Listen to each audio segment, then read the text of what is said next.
Nung high school, madalas ako umuwi ng Philippines. Kahit hindi kasama parents ko, gusto kong pupunta doon.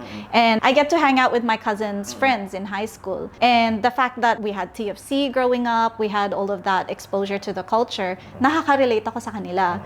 Parang alam mo yung himig handog? Oh, okay. Yep. Yung mga songs doon. Nagugulat sila, ha? Alam mo yung mga kanta na yun? Or there's things like that na, di ba taga-Australia ka? Ba't pati yung slang ng mga Philippines, alam mo? It's like, TFC kasi. And tuwing naririnig mo yun na sinasabi sila, they get surprised. Uy, marunong ka pag Tagalog. How do you feel na tuwing naririnig mo or sinasabi nila yun sa'yo?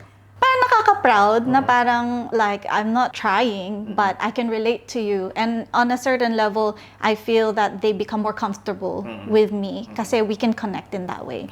Because I feel like there were times where I'll go to the Philippines, pag sinabing taga-Australia parang nahihiya sila or ayaw nila akong kausapin dahil Inglesera yan. Tapos once you break that ice na hindi ako Inglesera, hindi ka manu-nosebleed sa akin.